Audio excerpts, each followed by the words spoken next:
Good evening. My name is Jenna Birch, and I am the Director of Alumni Relations here at Westchester University. Thank you for joining us for the WCU 150 History and Heritage Exhibition, Lecture, and Tour Series. Before we begin, I would like to let everyone know that our next lecture and tour will focus on the history of student life here at Westchester University. So please save the date for Wednesday, March 16th at 7 p.m. and register online at wcualumni.org. You can also find the complete list of upcoming lectures on the Alumni Association website and recordings of previous events. Please remain on mute until the end of this presentation, at which time you will be invited to provide feedback and questions related to the subject. For the best experience, we recommend having your viewing screen set to speaker, which will allow you to view the presentation in the largest format. And this can be found on the top right-hand corner of your screen. So now it is my pleasure to introduce Museum Director, Michael D. Giovine. Hi, everyone, and thanks for being here. We apparently have a boy band going on with this right now. But I'm Michael D. Giovine. I'm an associate professor of anthropology here at Westchester University, and also the director of our Museum Studies program and the director of the Museum of Anthropology and Archaeology, which is located in Old Library. Today, we're in the new library. We're in Francis Harvey Green Library for this very highly anticipated exhibition that's been going on all year, WCU 150 History and Heritage. Did want to say a word though about the museum, which is located in Old Library.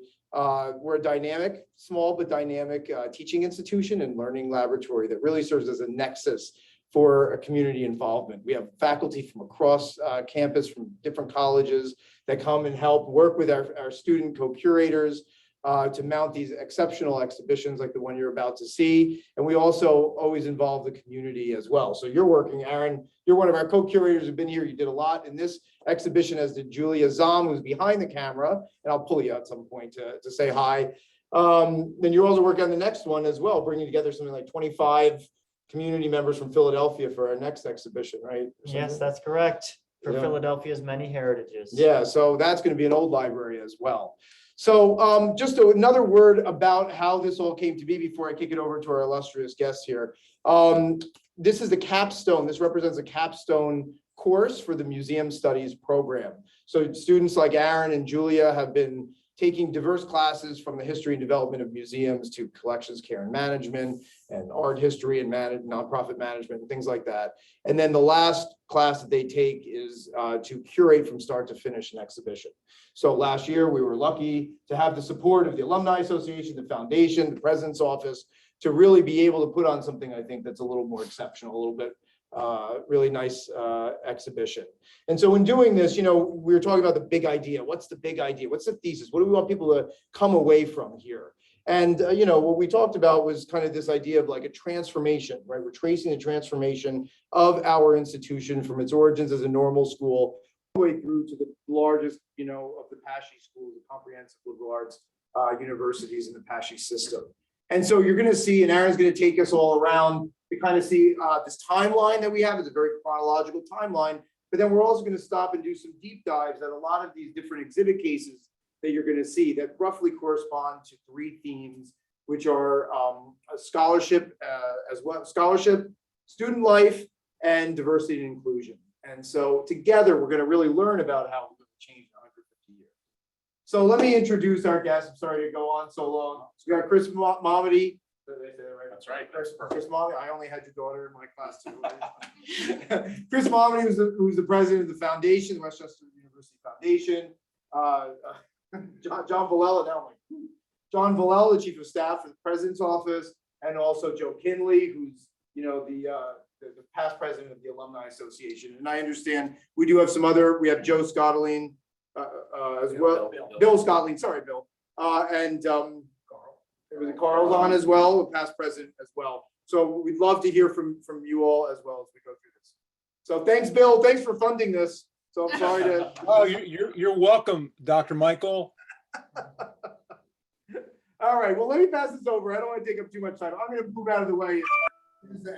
Hello. Well, now I feel like I should have worn a suit, but it's a little too late for that. Before we get to the charter, which is kind of what this is all about, it's important to give the context of what was going on in Westchester that led up to this, as well as what was happening in the world around this time. So the unofficial forerunner to our Westchester Normal School, the first iteration of what we now know as the university, was the Westchester Academy. It was a private all-boys high school in operation from 1813 to 1869. It was the largest high school at the time in Westchester, but because of the economic devastation of the Civil War, it eventually had to shutter because of a loss of funding, a loss of students, and in turn, the trustees at the time had to sell the property and use the proceeds to build the lot upon which Old Main, our first building, was built. Now, this provided them some money, but the rest they had to source from the community members, and they were able to raise over $100,000 in 1870 money to build the school and make it a reality. Now, 1871 may seem like ancient history to many of you, and what we kind of wanted to communicate with this case is that it was. You know, we have It was ancient history. we have autograph books from Leo Tolstoy and Jules Verne, courtesy of the Phillips Autograph Library. We have artifacts on loan from the LaSalle Museum of Art, as well as the Chester County History Center. And just like the university as a whole, this museum really relies on donations from faculty, alumni, students, and other organizations to make these exhibitions a reality. We have a Qing Dynasty Scholar School from China, a Meiji Restoration era plate from Japan, a Congolese sculpture from before Western colonization, a lyre note from the newly unified Republic of Italy, and stamps from the Ottoman Empire. So while these meetings were going on concerning the future of the academy and the establishment of the normal school, a couple years before we got started in 1869, a charter was signed cementing this decision. So what is Charter Day all about? Good. Anyone? So we'll talk about it. John, you want to start with Charter Day? Sure.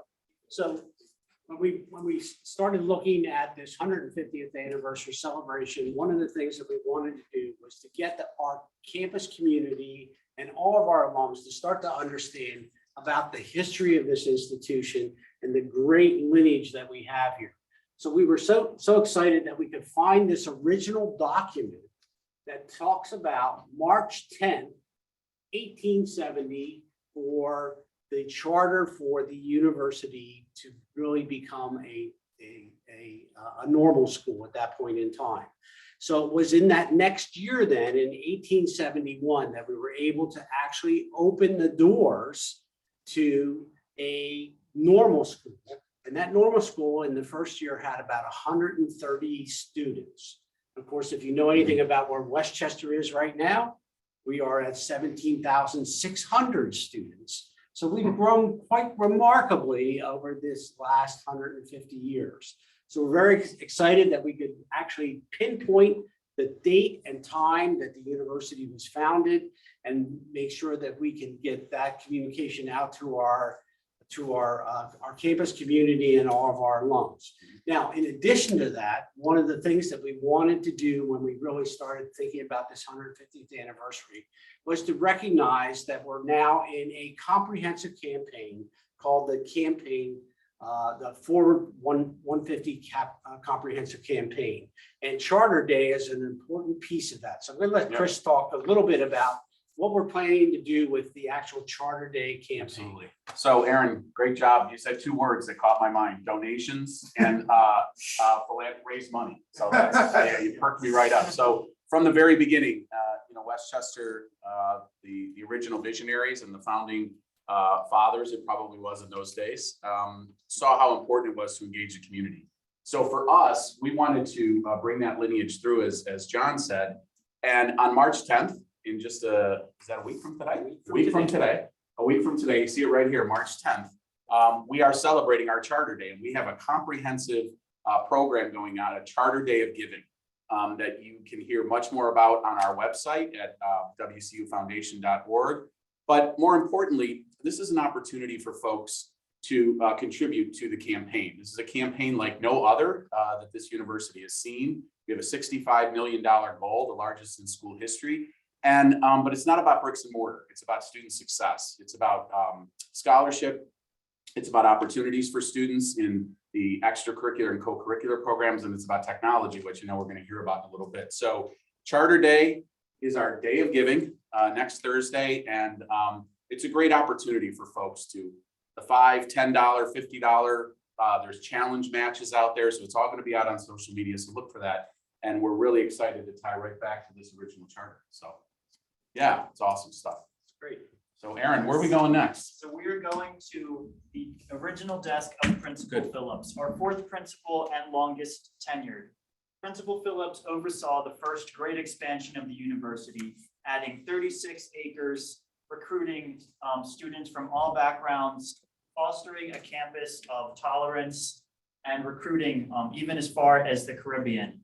Truly, he is a man whose programs and legacy endure on to this day.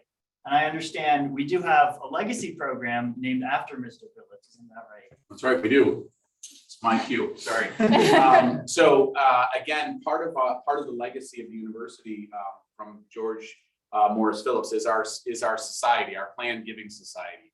So those folks who we have lots of a huge culture of philanthropy around here, as you know.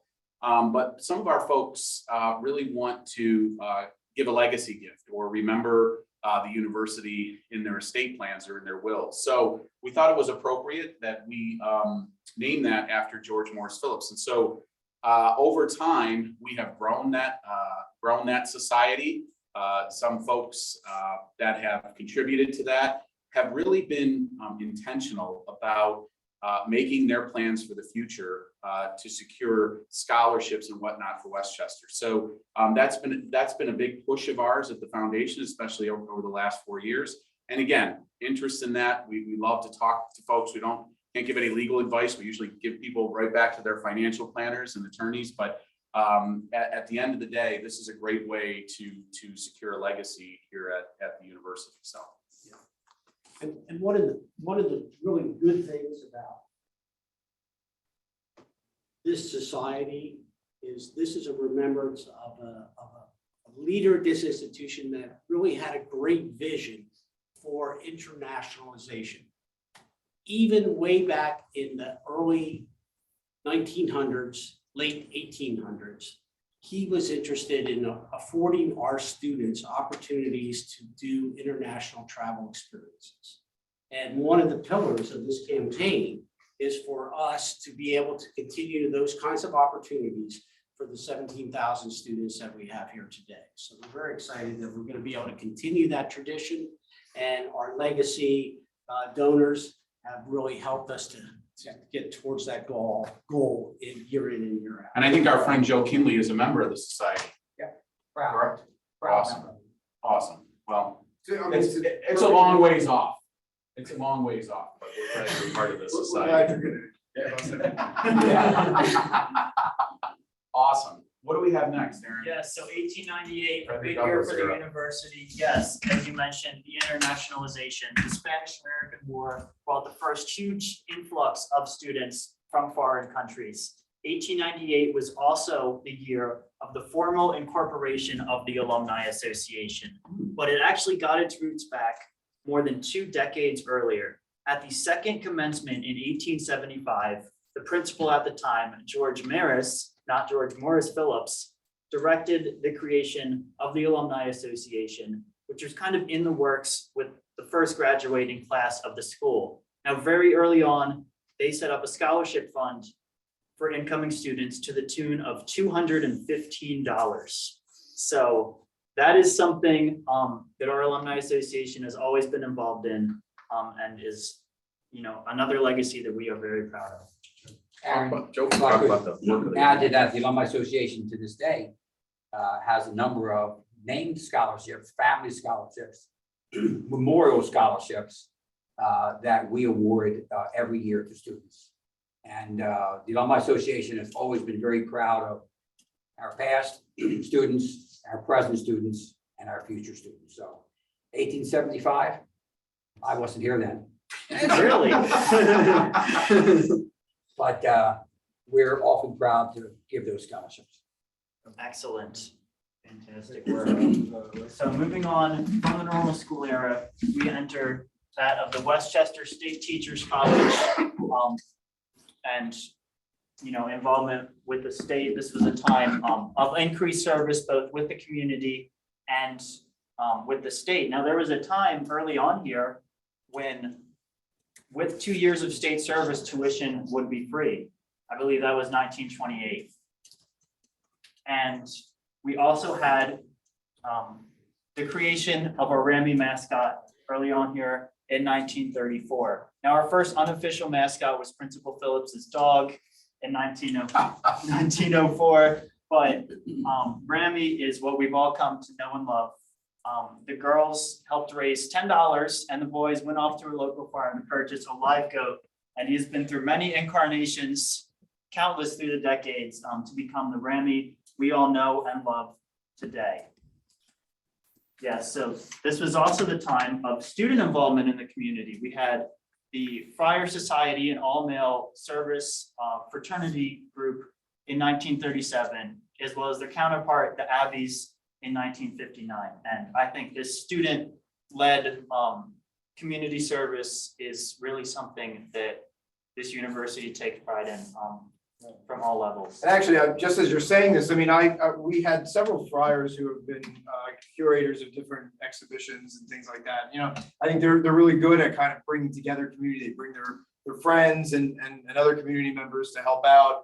It's a real pleasure to see that. And they're some of our strongest alumni chapters. sure. As Joe was saying, I mean, one of the realities, and those that are on the line know this well, but we were talking about this earlier, Michael, is alumni chapters, at least in the era that I grew up in, you kind of, it was geographical, right? But I went to a college, I've lived in Rome, Italy, Cleveland, Ohio, Syracuse, Philadelphia. I'm not part of any chapter, but people go to their affinity, right? What did they, and so many people alums speak highly of their experience with the Friars and with the Abbeys, and those groups are constantly getting together. So it's again part of that legacy of how these service groups have really grown an affinity to the university through service, and then ultimately nowadays through philanthropy. Sure. So we're really lucky. Right, I'm sure that, I don't know, but I'm sure the 150 Forward, I mean, there's certain student group, Absolutely. things that they can donate to. And of course, the next talk that we have in a couple of weeks is about student life. We're gonna have Charlie and Kara, and Nice. we're gonna have a talk about that. I mean, those are the things that would stick. Yeah. When I was involved. Those experiences. Yeah, absolutely. Yep, absolutely. So this is the time when we were in the State Teachers College, is when we started to add the secondary education as a major for students. We started to see some significant growth in the university. We were at about, post-World War II, there were about 1,600 undergraduates at that point in time. So you started to see some growth coming in there. You started to see more males come to the university because of the GI Bill. Those kinds of activities. So Something like it was 90% female right around the war. Obviously, the men were gone anyway, but it was. Exactly, but it was good to see that was a nice transition for the university at that point in time. Good. So where are we going next, Aaron? Just right down here, towards the end of the State Teachers College era, people always love the story of the first Rammy costume and how our mascot remembers often being kidnapped in 1957 by his fellow students. And here we have an artifact directly from the Alumni Association, a program booklet from 1956. And, for a while now, along with the philanthropy, they've also been designing programming to get the alumni back together, either on campus or off, wherever they are in the nation, or even outside, and to really bring back their college memories. So do you think we had goats for 23 years? Like we had live mascots, and then in 57 they said, that's it. We're gonna start dressing people up. Probably.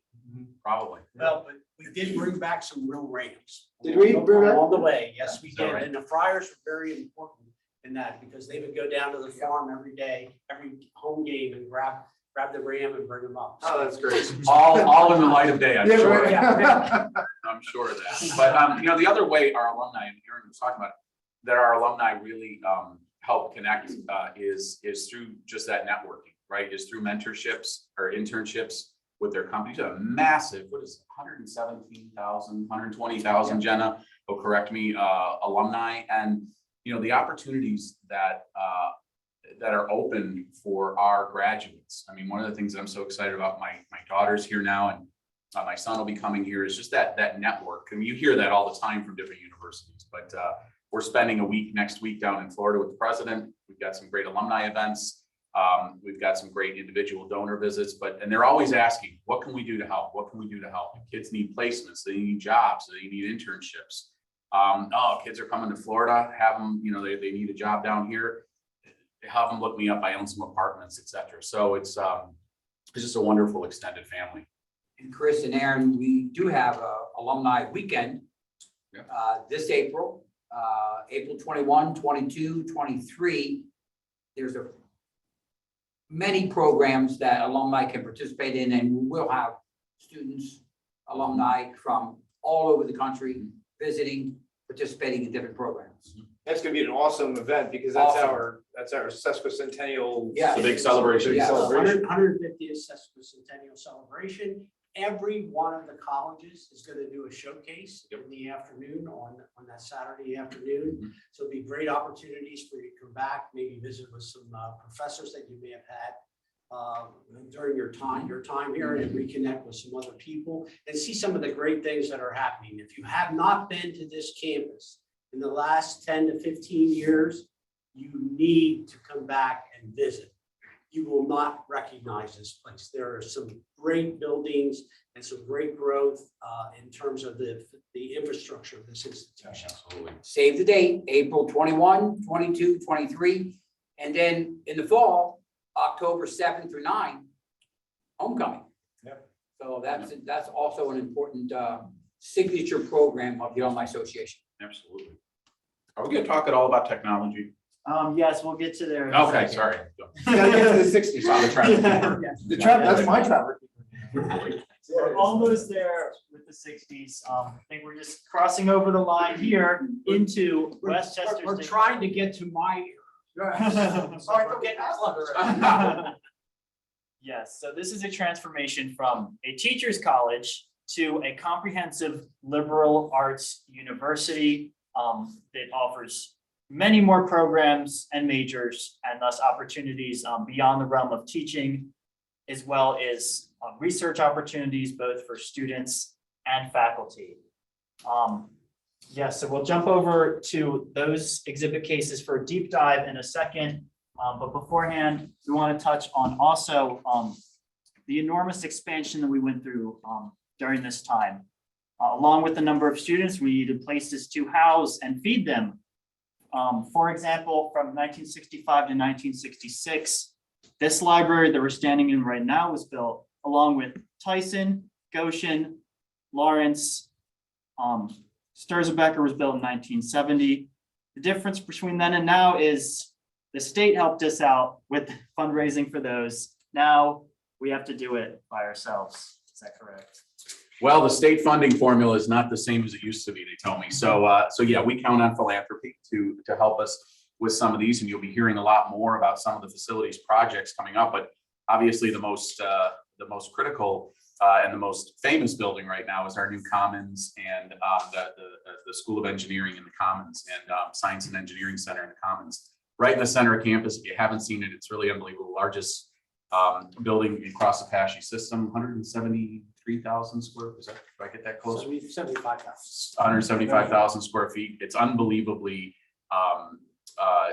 done, thought out with the commitment to sustainability. And again, we at the foundation, we always like to say that we help to build a margin of excellence, right? Our tag for that was, you know, when the president came to us was, could you raise an additional 5 million from what we're getting from the state so we could take it up a notch. So we've been happy to do that. Same thing at our business building and whatever else they call upon us for in the future. So still some commitment to bricks and mortar, but this particular campaign isn't focused on it. But in the future, there's always that need. So it's great. And if you haven't already, I mean, I think Scott Heinrichs and Julia, Yeah. you were down there, you know, did a fantastic job with one of these Yeah. tours of Right the down on- SCCC. Oh, nice. Yeah, it was awesome. It was a really good, it was a good one. We got to see it. You should check it out. I mean, you have that immersive learning laboratory, and I mean, really fantastic. Talking mannequins. Yeah, and Medical everything. actors. Yeah, absolutely. Yep. So a great time frame for this university, significant growth. As we entered into the state college era, this is when we added all the liberal arts majors for the university. This is when business and nursing came on board. And we started to see the university grow to about 1960. I think we were up to about 8,800 students. Now, that's only half of what our enrollment is now, but you can see that in that first 70 years, we've gone from 130 to 8,800. So we're continuing to grow and add the kinds of programming that's going to be essential for the workforce that we need in the Commonwealth of Pennsylvania. Yeah, you're right. I mean, it also reflects kind of the changing attitudes and changing necessities of the society at the time. Absolutely. You know, yeah. And did you want to see? I mean, we have a Lisa Montemoro, I think her name is, I don't know if you're on or not, loaned us one of your nursing cap from one of the earlier graduating classes over here. In this case, not to steal your thunder, Aaron, about this.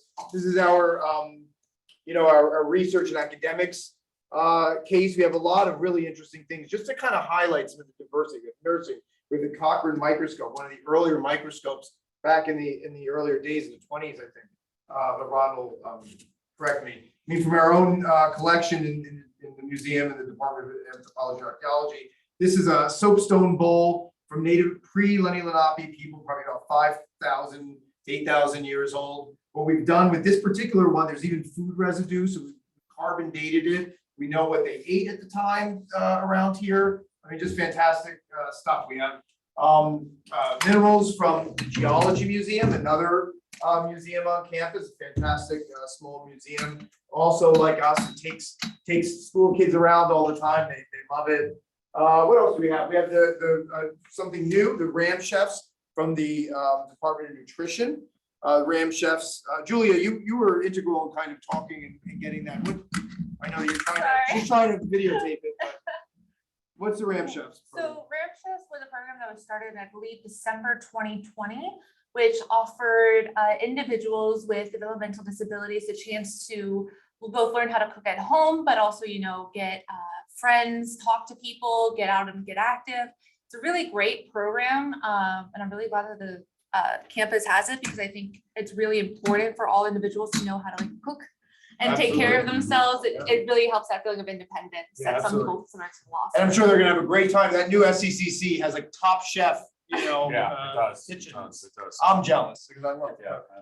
that. We have Ruby Jones's class register as well. I think that's one of our more prized artifacts here. Who is Ruby Jones? She was our first Black faculty member, who became also our first Black professor, and our old model school, which was where we had a elementary school on campus for our earliest teachers to learn how to teach, was named after her, Ruby Jones Hall. Great, cool. I know Chris really loves our our computer over here. You want to? Yeah, gotta talk about technology. Yeah, the Trapper Keepers really brings me back. My parents offloaded it from, look at this. I said, all right, so it's going in the case. And what's funny is the students, I have to say, they didn't know, you're a different era, right? They said, what is this stupid thing in here? It doesn't go with anything else. It's ugly. I said, this is my Trapper Keeper from like 1980. And we went, what's a Trapper Keeper? What's a Trapper Keeper? It's very big. Watch Saved by the Bell. But this is a really interesting case. You could talk about it. Yes, so in the State College era, 1964 was when we first established our campus computer center. It used huge IBM 1400 and 3800 systems, which would be the size of this whole room. So couldn't really put those on display, but what we could do was use this. It's a Donner 3500. There are only 5 of it left in the world. It's an analog computer, so you would actually move these wires to make calculations. Our computer center at first was used for scheduling and for faculty research. A funny story I have, coming across an editorial in the Quad while researching this, a student was complaining about the computer center because they were saying, oh, it's only for faculty. A computer is never going to help a student to learn. And I think, if anything, these past 2 years are really proved the opposite of that. And actually, Julia, you want to obviously we all know this, the ThinkPad, right? But this is important here. And of course, these are some of the co-curators when we were doing the initial class was online because we were virtual back then during the pandemic. But you know, I was so impressed. I really was that, you know, we gave computers to any student who needed one. I mean, your daughter was in my class when we were virtual as well. There were students who couldn't afford computers, And you know, hotspots for Wi-Fi. and Yeah. Wi-Fi hotspots. I had a student, a non-traditional student, she thanked me. She said, thank you so much for being able to, you know, facilitate getting a hotspot because it's allowing me to come out Yeah, of the 2 years, house. 2 years ago when the pandemic hit, we were just on the verge of our gala, which is coming up April 2nd, but we were on the verge of the gala at Longwood Gardens. And we had all the tickets sold, we had the place sold out, and everything shut down. And we said to our donors and to our corporate sponsors, we could refund. They said, create a student emergency fund. And with President Fiorentino's vision, some resources that he had, I know the government had, that, you know, things that were, so much was coming at that same time. We were happy to be able to say, here, you know, whatever it's for. But I know there's a lot of technology needs that came to the front. And again, another pillar of our campaign. So again, it's scholarship, it's the student experience and technology. Just again, continuing to create that 21st model of education for faculty, for staff, and particularly for students. So it's certainly a different world from our trapper keeper days. Oh, I know. Or even, you know, we have this is probably from the 1950s, Yeah. this typewriter. Yeah. But the important thing here is to point out that the typewriter was invented 3 years after our university was founded. So if you think about how old the Ottoman Empire and no typewriters. I know, So, it's crazy. you know. And Kevin wouldn't be able to be watching this from his dorm room unless we had this technology. So, right, Kevin? All right, good. What else do we got? I think are we going on to Banana Day? Because I want to hear about that. Almost, we are entering the university era in 1983. And there's no better way to start that off than with the iconic Westchester University sign, which, as I understand it, was a gift from the class of 1963 for their 20th anniversary. They wanted to commemorate our transition into a fully comprehensive university with multiple different colleges and schools. Yes, also what we have here is our first exchange trip, although we offered study abroad programs since 1907. We had an exchange trip to China in 1986. Our students went. We had a delegation from China in 1985. Nowadays, we offer study abroad around the world, multiple programs a year, exchange programs and otherwise, 66 nations on 6 continents. So that is a fantastic opportunity for our students, as we've touched on before. And I will say, as somebody who's always involved, I run a very successful study abroad program. I mean, it's incredible. It's really amazing how much people are interested in traveling again after 2 years. I mean, I have twice the amount of students signed up than we usually do. Of course, it's Italy or EU. That's right. But, you know, We all want to get out. you want to get out, right? And that's where it was. Yeah, yeah. And I know that was a pillar of even our mission, right? The vision is to enhance internationalization, to create global citizens of tomorrow, but also do it sustainably. I mean, I have a grant myself to research, you know, how to make sustainable study abroad. How can we lessen the carbon footprint while still doubling the amount of students that are traveling? How can we work in kind of mechanisms to be more sustainable while on the trip? You know, so a lot of great things are happening, especially in CIP. I really have to give a shout out to that. Yeah, great office. I met with them the other day, and what was fascinating to me was not just the number of students we're sending abroad, but the number of students we're hosting here. Yes. That come international and help to give kids like my daughter an international experience right here in Westchester. So it's fantastic. Absolutely. Yeah. Banana Day? Banana Day, huh? Banana- Oh, Yes. Dr. Adler? Yes, Let's talk to her so I wonder why. So since the university era, we have had the benefit of several fantastic presidents who have each left their marks on university through programs and initiatives in their own way. So why were you talking to President? So, thanks, Aaron. Well played. So Dr. Adler, John, was the first female president First female president of the Institute of the Apache System or of Westchester. of Westchester. Okay, so Madeline Adler is she's just a legend here. And she'll be back here on April 2nd for our gala, our All Presidents Gala. In fact, we have President Fiorentino and Sue Fiorentino hosting that evening, but also the past 4 presidents are going to be here. And we're really looking forward to it out at Longwood Gardens. Love to have you. It's a very different environment now in COVID. So it's not that sit down dinner. It's a much more, you know, a lot more movement. Again, there'll be folks encouraged to give that night, but it's a great celebration of our 150th, a great celebration of this university. And again, in the spirit of our campaign, looking forward to the next 150 years. So, Chris, the gala each and every year is just a highlight of our year and certainly a major event in Chester County. Yeah. So if you haven't been to Longwood Gardens, if you haven't been to a gala, you can get both of those things done on April 2nd. It's fun to have it right. It's all closed down. It's yeah, it's just us. absolutely It's really just fun. us. It's gonna be Absolutely. perfect. Yep, and then the spring flowers are just coming in last time in the purple and gold. It was just amazing. So yeah, Dr. Adler will be down from her home in Cape Cod. So we're excited.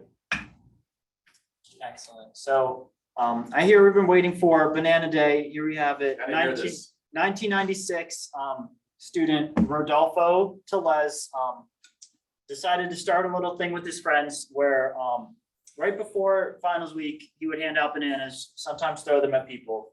And this has evolved ever since to become, you know, a university sanctioned event to kind of de-stress before finals, an opportunity for all the student organizations on campus to chip in, raise some money and just, you know, build that sense of community across the state. Now it's already identified. Do we know the date or is it a surprise? Like, does it happen the same? For this year? Yeah. Is it a surprise every year? Does somebody? No, it's not a surprise. It's always during scheduled. finals. It's always during before finals for the decompression. I think we're trying to get Rodolfo to come and zoom in and talk. The Oh, next one to tell us about Banana Day. the founder of Banana Day. And we have a Oh great my video goodness. interview with him as well. What year was that? 1996. Oh, gosh. That's awesome. That'll be really cool. Someone put in the chat April 20th. I don't know if. It's April 20th? April 20th is Banana Day. That sounds. Okay. See, we don't see these things just being a Which little off is, campus. which is the day before alumni weekend. That's right. Hopefully nobody will slip and fall. Well, actually, I have to say that the Office of Sustainability, part of our sustainability plan is Of when course. we compost all of those banana fields. Of course. So that's actually, it's so big, Banana Day now, that it's in our sustainability plan. It really is. That's awesome. That's awesome. So after that, in 2000, we have the founding of the Westchester University Foundation. So what makes that different than the Alumni Association? What is the foundation involved with? So the foundation is the essentially the philanthropic fundraising arm of the university. Different iterations in different state schools, but basically it allows our donors to give a little bit more freely, to give a little bit more privately if they want to. And our sole purpose as a foundation is we give money to the university. So we work in partnership with John and Dr. Fiorentino with the Alumni Association to, again, what are those priorities? And we get our marching orders from them and we go out and we raise money for that margin of excellence that we talk about. And we're happy to do that. We got 28 great folks over at our offices that all they think about every single day is how to best promote our comprehensive advancement program, whatever that might look like. So we're really proud of it and really tracking towards that 65 million. We're getting there. And Aaron, you mentioned the Alumni Association scholarships. The foundation is very integral in raising money and dedicating funds to individual student scholarships. Yep, endowments, well, this month isn't a good month to look at the endowments, but you know, the endowments have done very well over the years.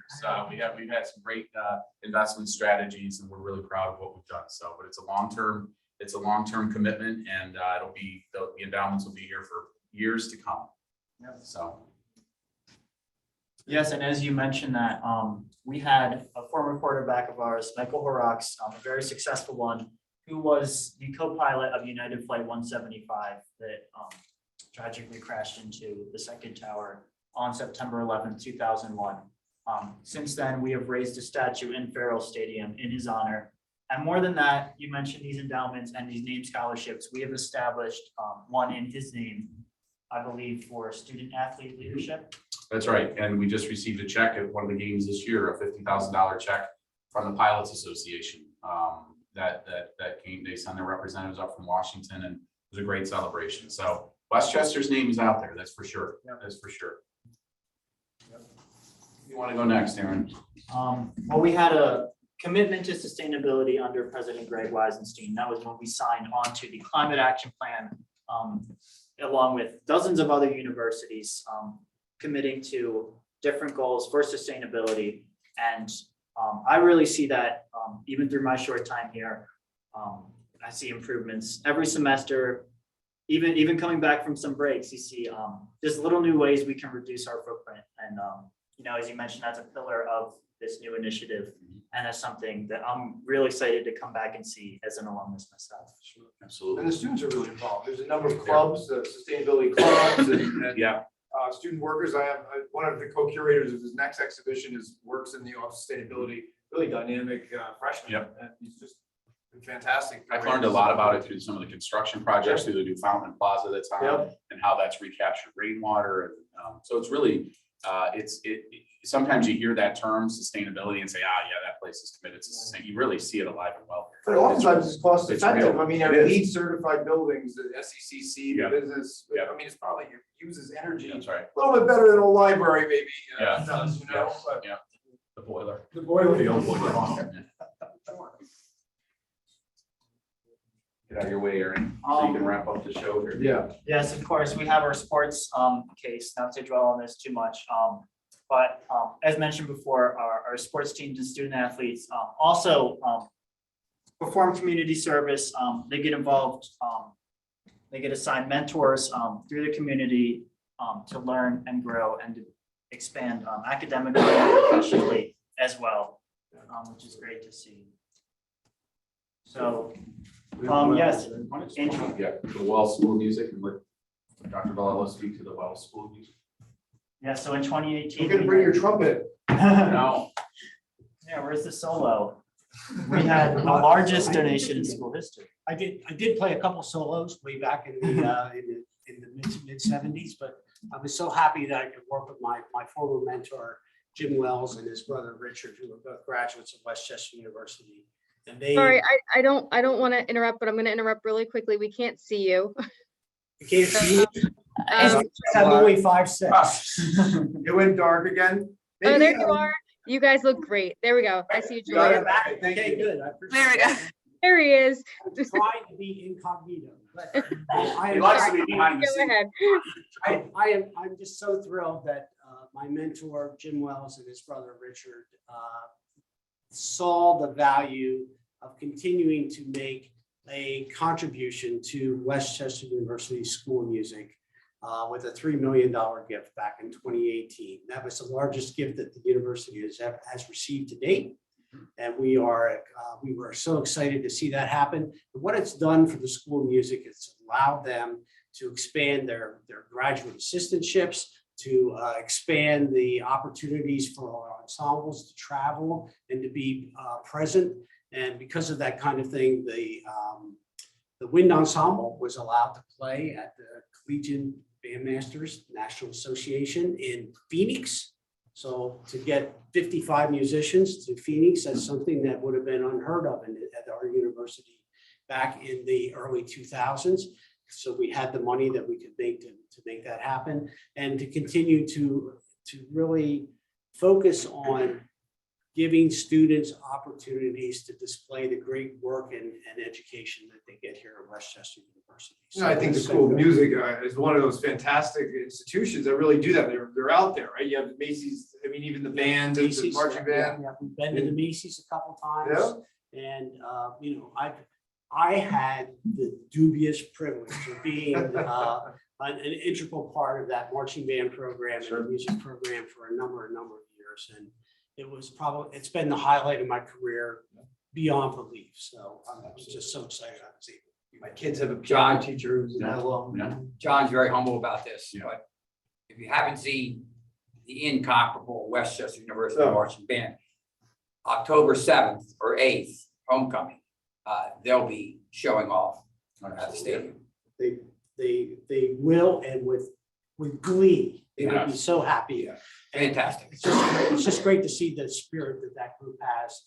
year in and year out, and to see that the legacy that they built for themselves from way back in the 1950s, 60s, 40s, goes way back.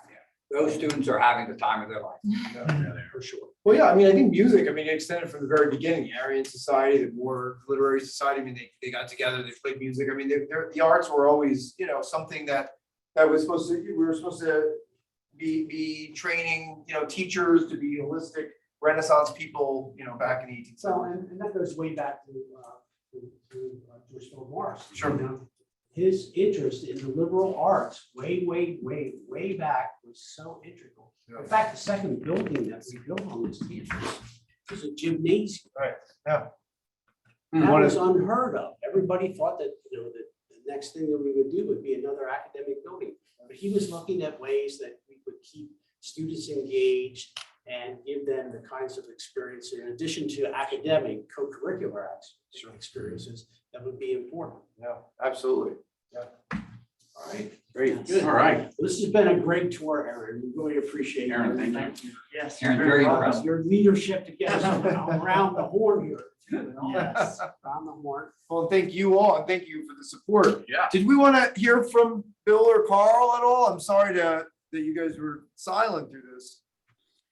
Yeah, this is Bill Scottoline. Thanks so much for the great tour as always, Aaron. You've done a great job throughout this whole series. And Dr. Michael, we appreciate you shepherding this whole thing.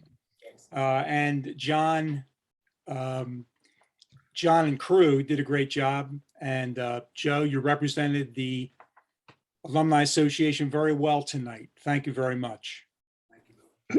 I just like to say, if I may, that Joe and I are members of the class of 1972. So, which means we have a little additional accolades. If you see our diplomas, they will say centennial class. So I know there's arguments about when the 100th class was, but it was 50 years ago this year. 1972 was the 100th anniversary. And Joe and I are relics that maybe should be hanging on the walls.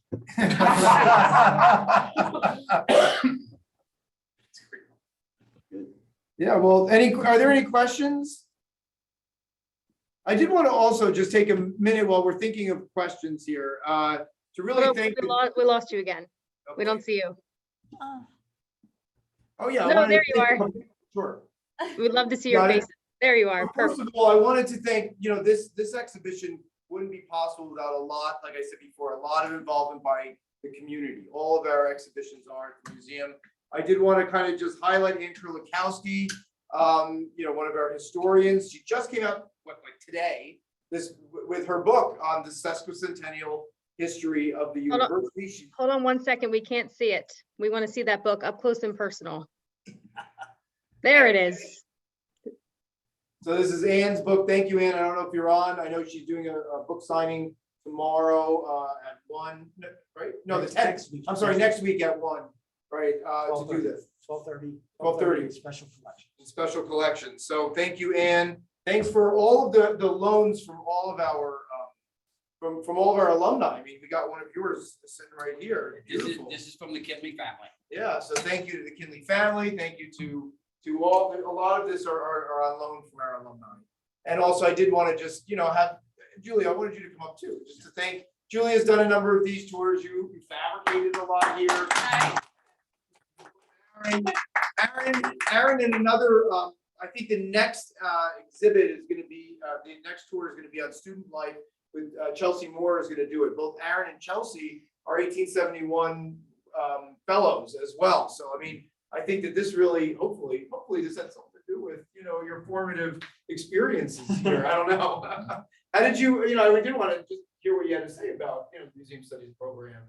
I mean, I was telling you earlier how you told me about it literally my first day of classes here and I signed up that same day. She's shaking her head too. Oh, yeah, I heard. Yeah. All the time. Because it just, it was something I never really heard of before. It's not really something you think about that museums need people to run. But you know, being a part of it, it's taught me a lot. It's not just about museums, but also about things that I can apply to other aspects of my life, including collections management, you know, research, and which I use all the time now as an anthropology student.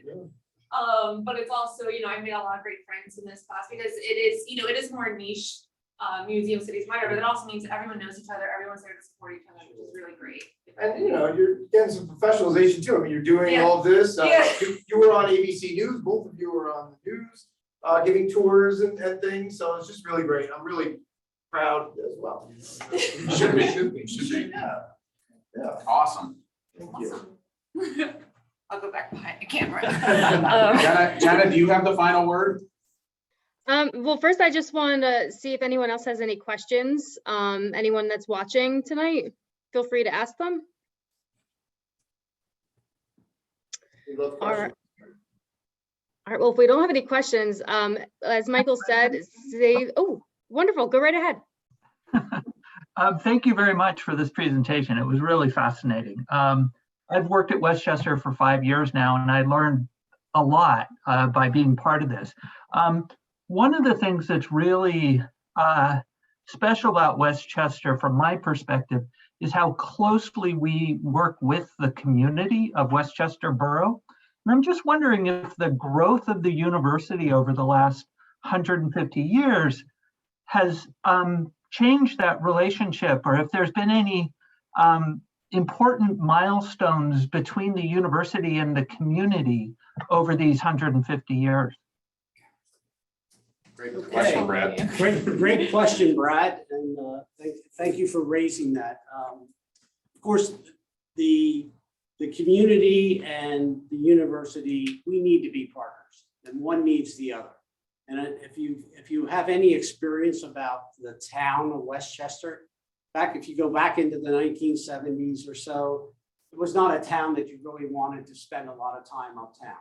It was in that about early 1980s that we started to build on, and the restaurant business and things started to come into play. So now the borough of Westchester is one of the best places to live in the country. And I think one of the reasons that is that there are a multitude of activities and opportunities that the university provides for the members of our community to be a part of. They can come to so many different cultural events, athletic events.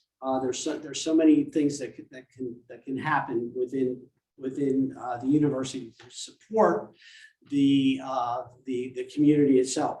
In addition to that, we have about 5,000 beds on our campus, and with the growth of the university, there are now about 5,000 students that live in the borough. So there are some challenges with that every once in a while, to be honest. But we try to work hand in hand with the community, so because we do need each other. One of the other things that we just recently did is we worked through an agreement with both Westchester Borough and West Goshen Township for what's called a university overlay districts, which are going to allow us to really start thinking about the way that we can continue to grow and enhance the experiences for our students in the years going forward. So the university will be putting forth shortly a new facilities plan that will take into account how we work with those two municipalities to make sure that we have the right kinds of facilities to give our students the best educational opportunities that they could possibly have. So we will continue to work hand in hand with them.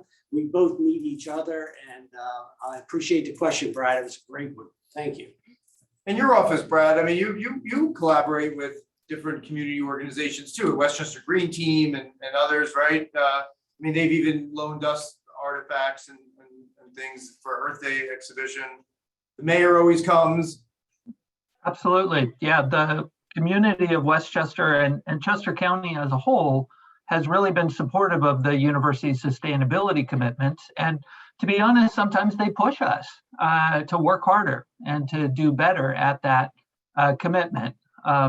It's been a really important part of the university's efforts to reduce carbon emissions, to advance social, economic, environmental sustainability. Sure. And if you want to hear more about that, we will be doing on Earth Week. Brad and I will be in the, I don't know who's gonna be there, Julia maybe too. We'll be looking at the pump house. We have the second most geothermal heating in any university east of the Mississippi. You know, and we'll have a tour of that with Brad and talk about some of the climate action plan around April 20th again. Right? Yeah, it'll be a busy April. It's a busy April. Thank you, Brad. Do we have any other questions? All right, well, if not, first, I just want to say save the date for next Thursday, March 10th. It's our Charter Day of Giving, a very important day. So all gifts, no matter how big or small, do make a difference. So please share this with your network, your family, your friends, and everyone you know. And then also save the date for Wednesday, March 16th for our next lecture and tour series. So thank you all for coming. And unless someone else has anything to say, I think we can say goodnight. Thank you, Jenna. Thank you, Jenna. And of course, we're on that Charter Day of Giving too, so. Yes, Thank you, and I Jenna. did place the link in the chat. So Oh, great, thank you. Thank you.